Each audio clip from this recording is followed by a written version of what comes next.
Hi everyone. चलिए एक नई क्लास स्टार्ट करते हैं। It's about system of differential equation. तो लास्ट 2 डेज से मैं सिस्टम ऑफ डिफरेंशियल इक्वेशन पे क्लास ले रही हूँ। लास्ट 2 क्लासेस के अंदर मैंने theory plus previous year questions discuss करे हैं। आज बचे हुए और प्रीवियस ईयर क्वेश्चंस का सॉल्यूशन देखते हैं। क्वेश्चन नंबर है 45 जो CSIR NET June 2016 part B में पूछा गया है। Question says that let matrix given है आपके पास 3x3 की मैट्रिक्स गिवन है जिसकी एंट्रीज कैसी हैं, रियल एंट्रीज हैं। x ऑफ t इक्वल है x1t, x2t, x3t and x of t equal है x1 square t plus x2 square t, x3 square t का स्क्वायर रूट।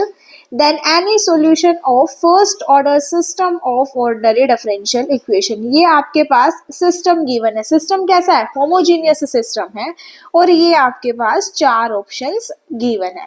अब सबसे पहले इस मैट्रिक्स को ध्यान से देखो। कैसी मैट्रिक्स दिखाई दे रही है आपके पास? ये अपर ट्रायंगुलर मैट्रिक्स। और अपर ट्रायंगुलर मैट्रिक्स की जो आइगन वैल्यूज होती हैं वो डायगोनल एंट्रीज पे ही होती हैं। तो मैंने आपको बताया था सिस्टम ऑफ डिफरेंशियल इक्वेशन जब हमारे पास होमोजीनियस सिस्टम हो x dash equal to ax type का विद सम इनिशियल कंडीशन, तो सबसे पहले जो मैट्रिक्स गिवन होती है उस मैट्रिक्स की मैं आइगन वैल्यू फाइंड आउट करते हैं। तो मेरे पास 3x3 की मैट्रिक्स गिवन है और अपर ट्रायंगुलर मैट्रिक्स है तो उसकी आइगन वैल्यू डायगोनल्स पे ही होती है। तो λ1 इक्वल है -2, λ2 इक्वल है -2, λ3 इक्वल है -2। अब यहाँ पे ये देखो ऑल आइगन वैल्यूज मेरी कैसी आई? इक्वल आई। Eigenvalues are real and equal. तो उस केस में हमें चेक करना होता है कि मैट्रिक्स मेरी डायगोनलाइजेबल है या नहीं। अब डायगोनलाइजेबल कैसे चेक करते हैं? उसके लिए चेक करना होता है अलजेब्राइक मल्टीप्लिसिटी और ज्योमेट्रिक मल्टीप्लिसिटी। अगर अलजेब्राइक मल्टीप्लिसिटी इक्वल आ जाते हैं ज्योमेट्रिक मल्टीप्लिसिटी के तो कह देंगे मैट्रिक्स मेरी डायगोनलाइजेबल है। अगर ये इक्वल ना आए तो कह देंगे मैट्रिक्स इज नॉट डायगोनलाइजेबल। अब देखो अलजेब्राइक मल्टीप्लिसिटी क्या होता है? आइगन वैल्यू कितनी बार रिपीट करी है। कितनी बार रिपीट करी है आइगन वैल्यू? 3 टाइम्स। तो अलजेब्राइक मल्टीप्लिसिटी ऑफ λ1 कितना आया? 3। अब ज्योमेट्रिक मल्टीप्लिसिटी कैसे निकालते हैं? n माइनस में rank of a minus λ1 I. n क्या होता है? मैट्रिक्स का साइज या मैट्रिक्स का ऑर्डर। देखो मैट्रिक्स कितने साइज की गिवन है हमारे पास या मैट्रिक्स का ऑर्डर कितना है? 3x3 that is square matrix given है और इसका ऑर्डर कितना है? 3 गिवन है। तो 3 माइनस में रैंक ऑफ λ1 कितना है? -2। तो ये मैंने यहाँ पुट कर दिया λ1 की वैल्यू। तो rank of a plus 2i। अब सबसे पहले इस अंदर वाले क्वांटिटी को सॉल्व कर लेते हैं। a plus 2i, matrix a रखी प्लस में i 2 रखा प्लस में i क्या है? मेरी आइडेंटिटी मैट्रिक्स 3x3 की आइडेंटिटी मैट्रिक्स। इसको सॉल्व करोगे तो आपके पास ये आ गई a प्लस 2i। अब देखो इसकी एक रो तो कंप्लीट जीरो बन गई है। अब इसकी रैंक कितनी होगी? रैंक कैसे निकालते हैं? नॉन जीरो रो। नॉन जीरो रो कितनी बची? 2। तो रैंक कितनी आई? 2। देखो अलजेब्राइक मल्टीप्लिसिटी थी 3, ज्योमेट्रिक मल्टीप्लिसिटी कितनी आई? देखो ज्योमेट्रिक मल्टीप्लिसिटी कितनी आई? Rank of a plus 2i कितनी आई? 2। यहां पुट कर दो। तो ज्योमेट्रिक मल्टीप्लिसिटी ऑफ λ1 इक्वल है 3 माइनस के 2 दैट इज 1। ज्योमेट्रिक मल्टीप्लिसिटी आई 1, अलजेब्राइक मल्टीप्लिसिटी आई 3। तो algebraic multiplicity which is not equal to geometric multiplicity, इसका मतलब क्या हुआ? Matrix is not diagonalizable. जब मैट्रिक्स मेरी डायगोनलाइजेबल ना हो तो उस केस में मेरे को जनरलाइज्ड आइगन वेक्टर निकालना पड़ता है। वो कैसे निकालते हैं? मेरी लास्ट फर्स्ट वाली वीडियो देखना, वहां मैंने निकालना सिखाया। फिर भी यहाँ दोबारा बता देती हूँ, इम्पोर्टेंट है क्योंकि गेट में तो इस पे फॉर्मूले पे ही क्वेश्चन आया हुआ है एक। देखो जब क्या करते हैं हम, मैट्रिक्स जब मेरी डायगोनलाइजेबल ना हो इसका मतलब क्या है कि algebraic multiplicity which is not equal to geometric multiplicity. तो उस केस में मेरे को जनरलाइज्ड आइगन वेक्टर निकालना पड़ता है। देखो आइगन वैल्यू आई से λ1, लैम्डा वन आइगन वैल्यू के करस्पॉन्डिंग हम निकालते हैं x1 आइगन वेक्टर। अब वो x1 आइगन वेक्टर हम कैसे निकालते हैं, आप सबको पता है, a माइनस में lambda one I x1 equal to में 0। ठीक है, तो x1 आइगन वेक्टर मेरा कितना आ जाता है, तो यहां से आपके पास x1 आइगन वेक्टर आ जाएगा। और जब आप x2 आइगन वेक्टर निकालने जाओगे तो x2 आइगन वेक्टर जब आप निकालोगे तो उस केस में a माइनस में lambda one I x2 equal to में यहां आपको 0 पुट नहीं करना है, यहां आपको प्रीवियस वेक्टर पुट करना है x1। ये इंपॉर्टेंट चीज है जनरलाइज्ड आइगन वेक्टर निकालते टाइम। ऐसे ही जब आप x3 आइगन वेक्टर निकालोगे तो वो कैसे निकालोगे, a माइनस में लैम्डा वन आई x3 इक्वल है x2। ठीक है, तो इनको हम बोलते हैं जनरलाइज्ड आइगन वेक्टर। जब हम सिंपल आइगन वेक्टर निकालते हैं तो राइट हैंड साइड में हम 0 पुट करते हैं, जनरलाइज्ड आइगन वेक्टर निकालते हैं तो हम प्रीवियस वाला वेक्टर पुट करते हैं। चलो अब निकालते हैं।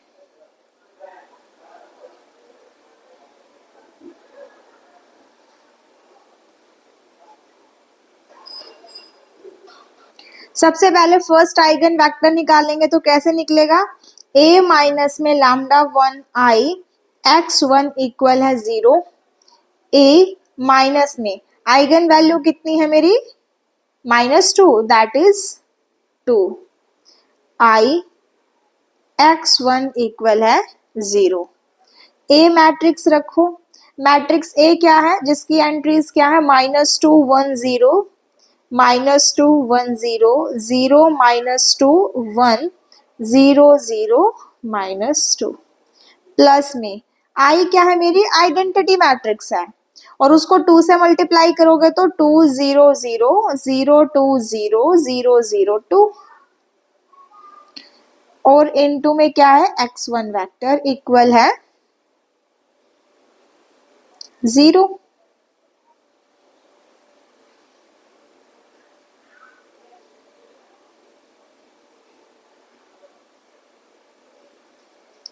तो यहां से आपके पास क्या आया, -2 + 2 दैट इज 0, 1 + 0 1, 0 + 0 0, 0 + 0 0, -2 + 2 0, 1 + 0 1, 0 + 0 0, 0 + 0 0, -2 + 2 0। और x1 वेक्टर्स को मैं मान लेती हूँ x1 x2 x3 इक्वल है 0 0 0।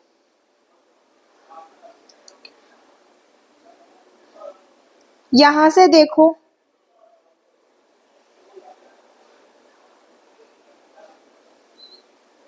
यहां से आपके पास x2 0 मिला, x3 भी 0 है, x1 फ्री है,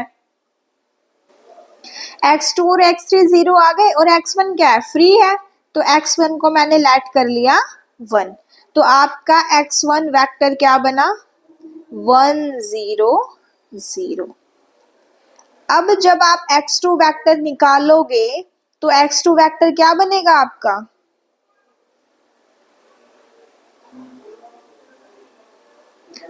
x देखो, चलो पहले x2 वेक्टर ही निकालते हैं। x2 वेक्टर कैसे निकालेंगे हम, a माइनस में लैम्डा वन आई x2, अब की बार 0 पुट नहीं करना है, प्रीवियस जो हमने वेक्टर निकाला है x1 वो पुट करना है। तो लैम्डा वन है -2, तो यहाँ पे आया a + 2i x2 इक्वल है x1। तो a + 2 की एंट्रीज क्या बनेगी, अभी ऊपर किया था 0 1 0, 0 0 1 0 0 0।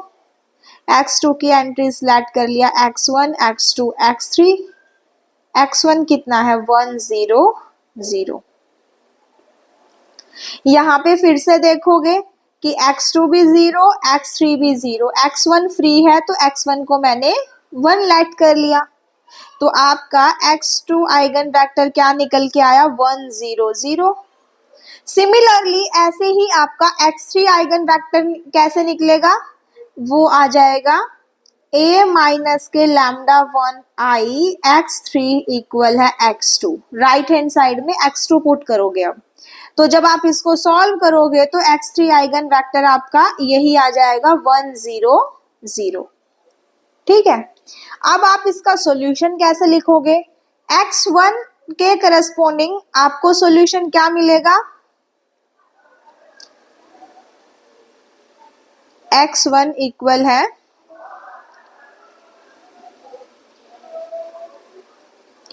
x इक्वल है c1 e की पावर लैम्डा 1t इंटू में x1 आइगन वेक्टर और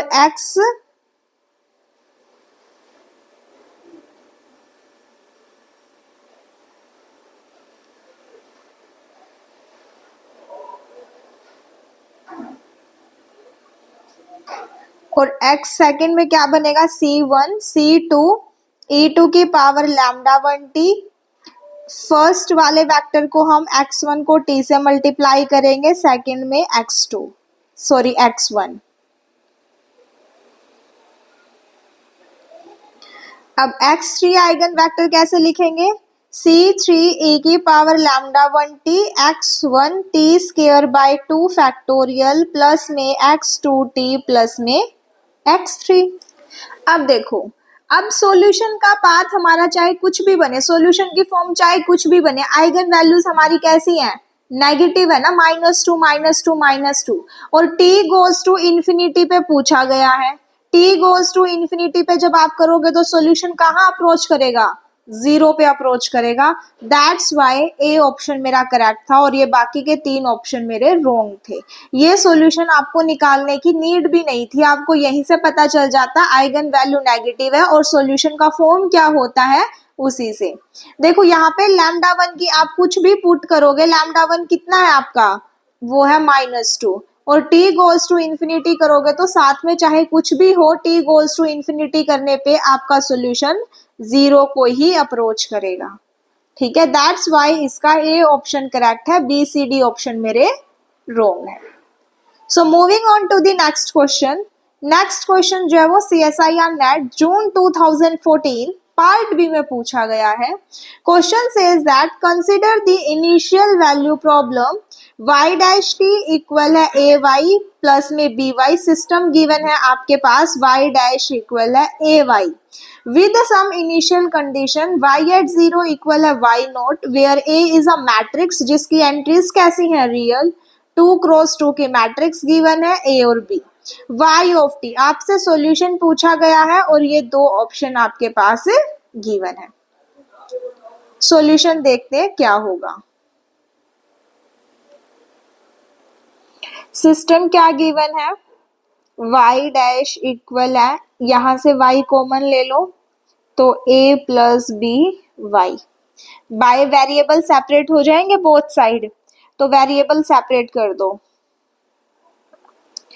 क्या है यहाँ पे, dy by d t equal है a प्लस बी वाई।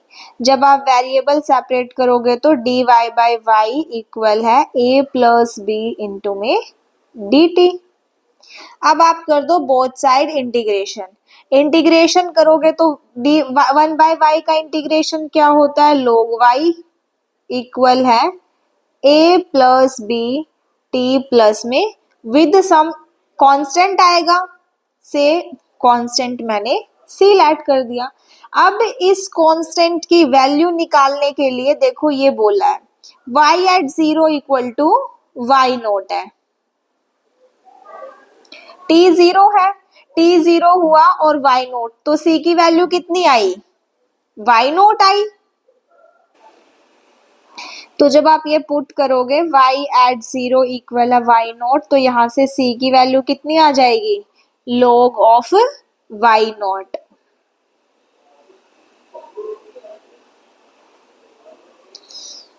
तो यहां से आपका सॉल्यूशन क्या बना, y ऑफ t इक्वल है, log को उधर लेके जाओगे e में, तो c की वैल्यू y नॉट रख दो यहाँ पे, तो वो कितनी आ जाएगी, वाई नॉट ई टू की power a plus B into में टी। या फिर आप इसको ऐसे करो, यहां से आपके पास सॉल्यूशन कितना आया, सी ई टू की power a plus B into में टी। ठीक है, अब कंडीशन क्या थी, y at zero equal to y naught है, t कितना है जीरो, ई टू की पावर जीरो वन हुआ यहाँ से, तो यहाँ से c की वैल्यू कितनी आई, वाई नॉट आई। अब ये यहाँ इक्वेशन नंबर वन में पुट कर दो, आपका सोल्यूशन क्या आया, y of t equal y naught e to की power a plus B into में t। ये आपका सॉल्यूशन आया। तो इससे देखो ऑप्शन में कौन सा है, देखो e की power a plus B into में t इंटू में वाई नोट, यहाँ माइनस का साइन है, that's why C D option cancel out हुआ, सी करेक्ट हुआ। ये क्वेश्चन पार्ट बी में पूछा गया है, तो इसका मतलब सिंगल करेक्ट होगा, इसलिए हमें ए और बी चेक करने की भी नीड नहीं है। देखो, ये फर्स्ट और टू ऑप्शन मेरे करेक्ट कब होते, जब मेरी मैट्रिक्स कैसी होती, कॉम्यूट करती, मतलब मैट्रिक्स ए की मल्टीप्लाई जब आप बी के साथ करो इक्वल आ जाते बी ए के, तो मैट्रिक्स मेरी कैसी होती, कॉम्यूट, मतलब मैट्रिक्स मेरी कॉम्यूट कर रही होती। ठीक है, उस केस में मेरे ए और बी ऑप्शन करेक्ट होते। बट ये देखो, ये दोनों मैट्रिक्स मेरी कॉम्यूट नहीं कर रही, इसका मतलब क्या है कि A B which is not equal to B A, matrix not commute, that's why मेरे ए और बी ऑप्शन करेक्ट नहीं है। करके देखो मल्टीप्लाई, ए मैट्रिक्स क्या गिवन है, एंट्रीज 1 0 माइनस 1 0, और बी मैट्रिक्स क्या गिवन है, 1 माइनस 1 0 1। ए बी की मल्टीप्लाई करना, 1 0 माइनस 1 0, 1 माइनस 1 0 1।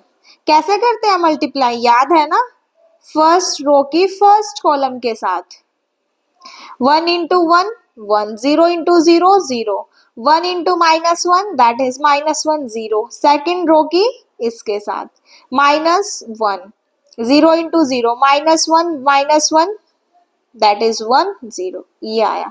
ए बी की मल्टीप्लीकेशन ये आई, जब आप बी ए की करोगे तो कितना आ जाएगा, 1 माइनस 1 0 1, 1 0 माइनस 1 0, फर्स्ट रो की फर्स्ट कॉलम के साथ 1 into 1 minus 1 into minus 1 that is 1। यहाँ पे पहली एंट्रीज मेरी कितनी आई, 2। ठीक है, और यहाँ पे देखो, यहाँ पे पहली एंट्रीज 1 है, यहाँ पे पहली एंट्रीज 2, इसका मतलब क्या हुआ, आगे कैलकुलेट करने की ही जरूरत नहीं है, A B which is not equal to B A, मतलब मैट्रिक्स ए और बी मेरी कॉम्यूट नहीं कर रही, दैट्स वाई मेरा ए और बी ऑप्शन करेक्ट नहीं है, ओनली सी ऑप्शन मेरा करेक्ट है। Moving on to the next question, question number 48, जो CSIR नेट दिसंबर 2015 पार्ट बी में पूछा गया है। Consider the system of ordinary differential equation, ये आपके पास सिस्टम गिवन है y dash equal to A y का, with some initial condition t positive, where a matrix आपके पास 2 क्रॉस 2 की मैट्रिक्स गिवन है, y ऑफ t दिस। ये आपके पास चार ऑप्शन गिवन है। फर्स्ट टू ऑप्शंस के अंदर देखो, y1 y2 are monotonically increasing for t greater than 0, y1 y2 are monotonically increasing for t greater than 1, और देखो लास्ट के टू ऑप्शंस में monotonically decreasing for t greater than 0 t greater than 1 के लिए। Solution देखते हैं, system क्या given है हमारे पास, dy बाई dt इक्वल है A y,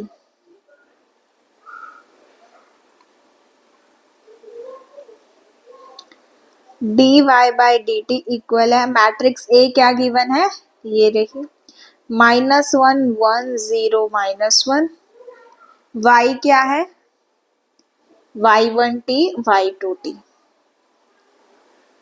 d y by d t का मतलब क्या है, यहाँ पे dy1 by d T dy2/dt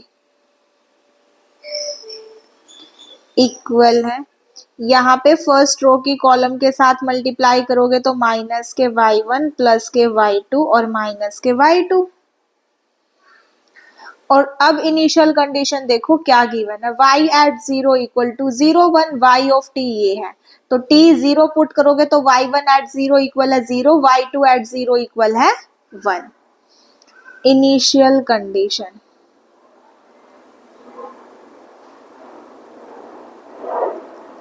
क्या बनी, y1 एट 0 इक्वल है 0, y2 एट 0 इक्वल है 1।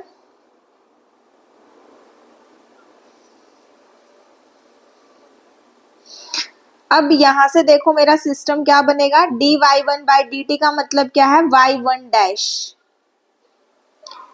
y1 डैश इक्वल है माइनस के y1 प्लस के y2 से इक्वेशन नंबर 1।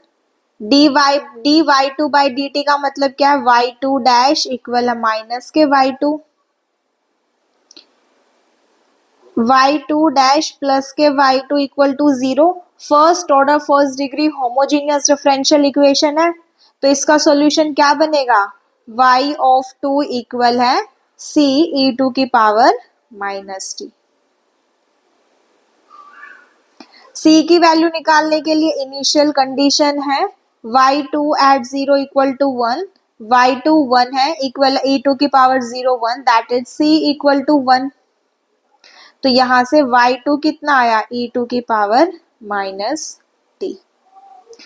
अब y1 कहां से निकालेंगे, यहां से देखो y1 डैश प्लस में y1 इक्वल है y2, y2 की वैल्यू पुट कर दो, y1 dash plus y1 equal है e2 की पावर माइनस t।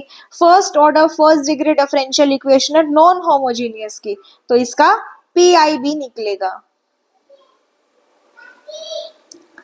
तो यहां से सॉल्यूशन कितना आ जाएगा, y1 इक्वल है c e2 की पावर माइनस t। पीआई कैसे निकालते हैं, 1/d प्लस 1 e2 की पावर माइनस t, तो d को रिप्लेस कर दो -1 से, तो यहाँ पे देखो डिनोमिनेटर में आपका 0 बन रहा है, डिनोमिनेटर में 0 बन गया मतलब केस इन फेलियर। जब केस इन फेलियर बन जाता है तो उस केस में हम क्या करते हैं, न्यूमरेटर को t से मल्टीप्लाई करते हैं, डिनोमिनेटर का derivative with respect to d that is 1 e2 की पावर माइनस t। तो मेरा पीआई कितना आया, t e की पावर माइनस t, तो यहां ऐड कर दो,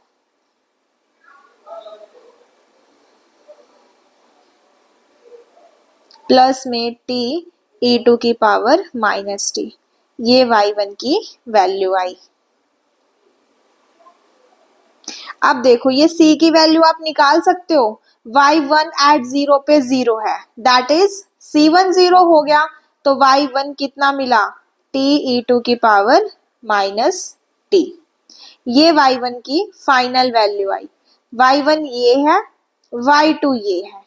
ऑप्शन में क्या पूछा था हमसे, मोनोटोनिकली इंक्रीजिंग है या फिर मोनोटोनिकली डिक्रीजिंग है,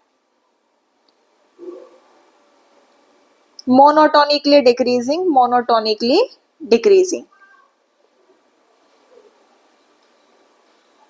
ठीक है, अब ये कैसे चेक करते हैं, अगर इसका फर्स्ट डेरिवेटिव लेस देन 0 आ जाए, ठीक है, अगर सॉल्यूशन का फर्स्ट डेरिवेटिव लेस देन 0 आ जाए तो हम क्या कहते हैं, डिक्रीजिंग फंक्शन है। देखो y2 का जब आप डेरिवेटिव करोगे तो माइनस e2 की पावर माइनस t, तो ये कैसा फंक्शन हुआ, मोनोटोनिकली डिक्रीजिंग, लेस देन 0। तो y2 आपका कैसा है, मोनोटोनिकली डिक्रीजिंग है। बट इन्होंने हमसे पूछा है y1 के लिए,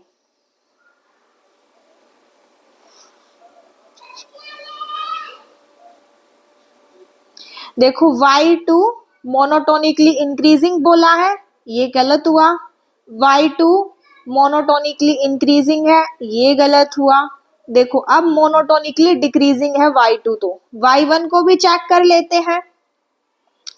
अब y1 को चेक करेंगे तो तो इसको आप फर्स्ट मानो, इसको सेकंड मान के इसका डेरिवेटिव करो y1 dash, first as it is, second का डेरिवेटिव करेंगे दैट इज 1, प्लस में second as it is, first का डेरिवेटिव करेंगे e टू की पावर माइनस टी और माइनस टी का -1, तो y1 डैश इक्वल है e टू की पावर माइनस टी कॉमन लिया, अंदर बचा 1 माइनस टी।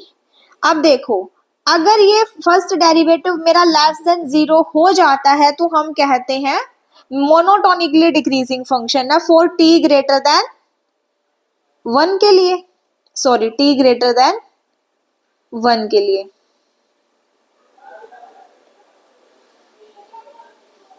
तो देखो y1t and y2t are monotonically decreasing for t greater than 1। Fourth option correct है, थर्ड ऑप्शन भी मेरा कैंसिल आउट हुआ। Moving on to the next question, CSIR NET December 2016 part B, let xt yt satisfy the system of differential equation if x1t y1t and x2t y2t are two solutions of the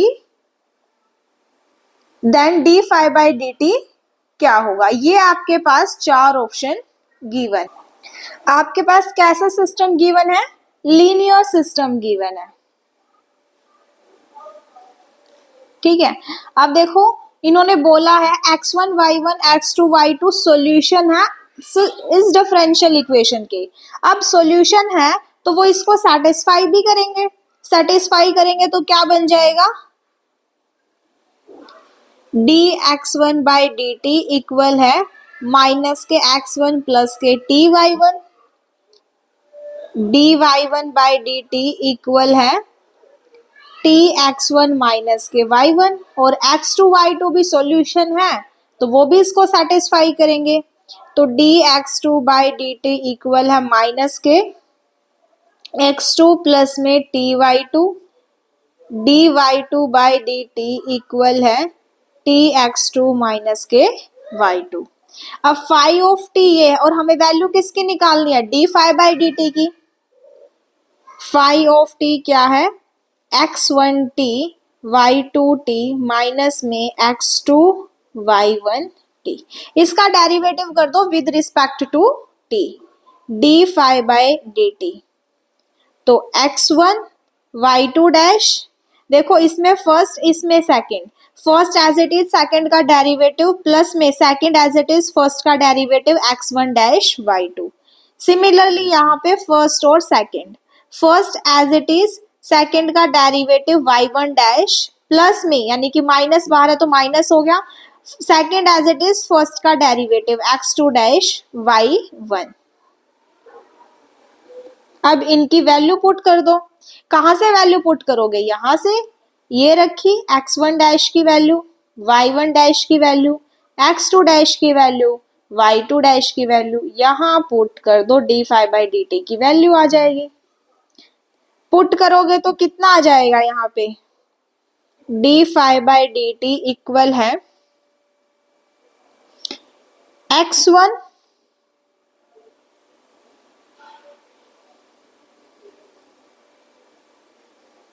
x1 y2 dash की value ये है, t x two minus में y2 plus में y2 x1 dash की value कितनी है, ये रही, minus k x1 plus k t y one, minus में x2 y1 डैश की वैल्यू है ये, टी x1 माइनस में y1, माइनस में y1 x2 डैश की वैल्यू है ये, माइनस के x2 plus k t y two. अब आप देखो यहाँ पे t y one y two और t y one y two ये कैंसिल आउट हो जाएगी एक टर्म,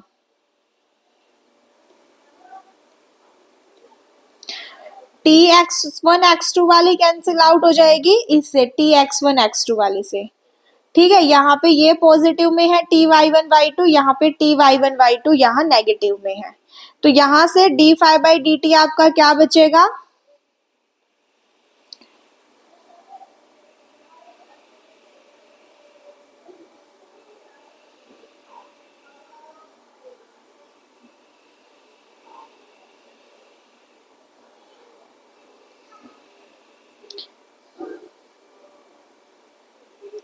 देखो यहाँ पे d five by d t कितना आया, माइनस के 2x1 y2 प्लस में 2x2 y1, यहाँ से -2 कॉमन लोगे तो x1 y2 माइनस में x2 y1, और ये आपके पास क्या गिवन है, x1 y2 माइनस में x2 y1 दैट इज 5 की वैल्यू। तो d5/dt कितना आया, -2 5। ये आपका आंसर है, बाकी बी सी डी ऑप्शन आपके कैंसिल आउट हुए। ठीक है, अब दूसरा, इतनी कैलकुलेशन करने की भी नीड नहीं है अगर आपको एबल्स थ्योरम पता है। ये तो था इसका फर्स्ट मेथड। अब सेकंड मेथड क्या है इसको सॉल्व करने का, इसको रब करके करते हैं।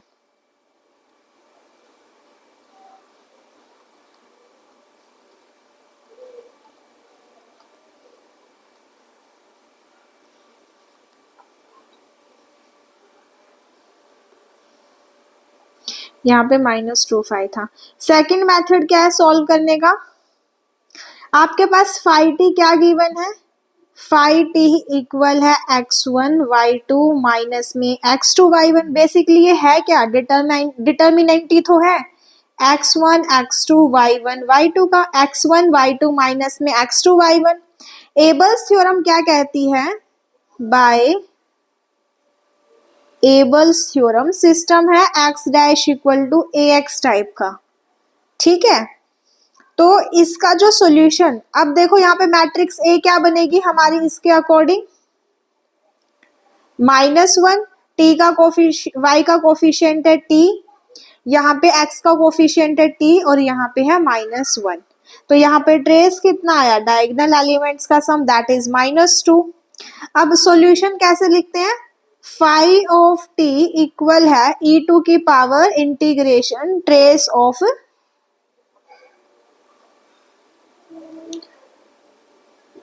ऑफ a इंटू में dt। तो फाइ ऑफ t इक्वल है e2 की पावर ट्रेस कितना है, माइनस के 2 इंटू में dt दैट इज e2 की पावर -2t। फाइ टी कितना आया, e2 की पावर -2t, d5/dt की वैल्यू पूछी है, माइनस के 2 e2 की पावर -2t, ये कितना है, फाइ टी है, तो माइनस के 2 फाइ टी। आप ऐसे भी सॉल्व कर सकते हो, तो इसका आंसर ए ऑप्शन करेक्ट है, बी सी डी ऑप्शन मेरे रॉन्ग है। So moving on to the next question, question number 91 जो CSIR NET June 2012 part C में पूछा गया है। Consider the system of ordinary differential equation, ये आपके पास सिस्टम गिवन है, y dash equal to ay, initial condition y at 0 equal to 2 1, where matrix A equal है 2 क्रॉस 2 की मैट्रिक्स है जिसकी एंट्रीज कैसी हैं, रियल है, एंड y इक्वल है दिस, और ये आपके पास 4 ऑप्शन गिवन है। क्या सॉल्यूशन होगा, सॉल्यूशन देखो,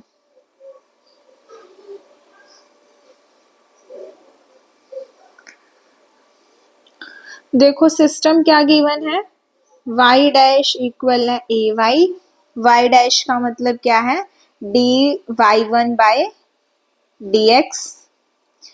तो यहाँ से a मैट्रिक्स और y क्या है, y एट 0 इक्वल टू 2 1 का मतलब क्या है, यहाँ पे इनिशियल y1 एट 0 2 है, y2 एट 0 -1 है, यहाँ -1 गिवन है, ये -1। तो यहाँ से y1 डैश इक्वल है y1 प्लस में 2y2, y2 डैश इक्वल है माइनस के y2। तो यहाँ से क्या सिस्टम बनेगा, y2 डैश प्लस में y2 equal to 0। First order first degree differential equation है होमोजेनियस की, अभी जस्ट ऊपर क्वेश्चन सॉल्व करा है, सिमिलरली वैसा ही है। तो इसका ओनली CF पार्ट आएगा, दैट इज y2 इक्वल है C1 e2 की पावर माइनस के x।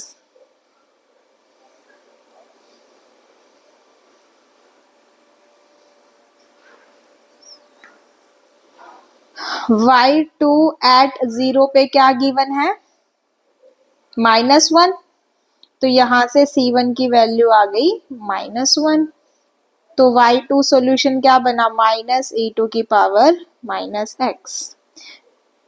अब देखो x गोज टू इंफिनिटी पे सॉल्यूशन मेरा 0 पे जाना चाहिए, x गोज टू इंफिनिटी पे y2 तो 0 को अप्रोच कर रहा है। इसने बोला है कि x goes to minus infinity पे, मतलब फर्स्ट और सेकंड में तो सही बोला है। इसने बोला x goes to minus infinity पे जाना चाहिए। जब x goes to minus infinity करोगे तो y मेरा कहाँ जा रहा है। अब पहले एक मिनट, y1 की वैल्यू निकालते हैं।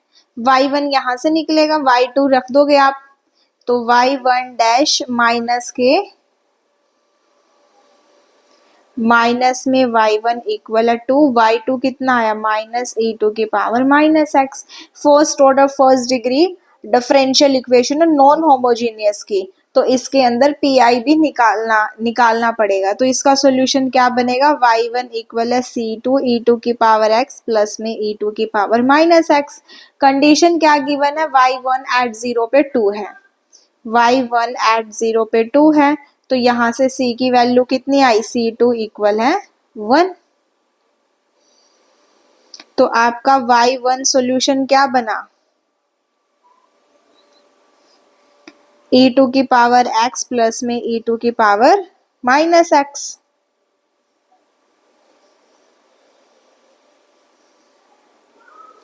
अब देखो x गोज टू इंफिनिटी पे y1 आपका कहाँ गया, इंफिनिटी पे गया, e की पावर माइनस इंफिनिटी ये तो 0 हुआ, e2 की पावर इंफिनिटी पे गया। तो इसका मतलब क्या हुआ, y1 तो इंफिनिटी पे गया और y2 x goes to infinity पे 0 पे जा रहा है। फर्स्ट ऑप्शन पढ़ो, x गोज टू इंफिनिटी पे y1 इंफिनिटी पे गया, y2 0 पे गया, बिल्कुल सही। x गोज टू इंफिनिटी पे ये कह रहा है y1 भी 0 पे गया, y2, बट y1 तो मेरा इंफिनिटी पे गया था ना, इसलिए ये रॉन्ग हुआ। थर्ड देखो, कह रहा है x goes to minus infinity पे y2 मेरा माइनस इंफिनिटी पे गया, बिल्कुल सही बोल रहा है। x goes to minus infinity पे y2 मेरा कहाँ गया, माइनस इंफिनिटी पे गया, ये बात सही है y2 वाली। x goes to minus infinity पे y1 मेरा इंफिनिटी पे जाना चाहिए, x goes to minus infinity पे y1 मेरा इंफिनिटी पे जा रहा है। ये तो e की पावर माइनस इंफिनिटी 0, e की पावर इंफिनिटी। इसका मतलब सी ऑप्शन करेक्ट है, डी ऑप्शन कैंसिल आउट हुआ। ये कह रहा है y1 y2 both minus infinity पे जा रहे हैं, नहीं, ठीक है, y1 मेरा इंफिनिटी पे जा रहा है, y2 मेरा माइनस इंफिनिटी पे जा रहा है, इसलिए इस क्वेश्चन के ए सी ऑप्शन करेक्ट है, बी डी ऑप्शन रॉन्ग है। और अगर आपको ऐसे ही प्रीवियस ईयर क्वेश्चंस की सॉल्यूशन वीडियो मेरी अच्छी लग रही है तो प्लीज कमेंट बॉक्स में करके जरूर बताना, और आपकी कोई भी डाउट हो तो वो भी बता देना, उनको मैं नेक्स्ट वीडियो में डिस्कस कर दूंगी। मिलते हैं एक नई वीडियो के अंदर और प्रीवियस ईयर क्वेश्चंस का सॉल्यूशन देखेंगे। Thank you so much guys, video अच्छी लगी हो तो लाइक शेयर एंड कमेंट करना ना भूले।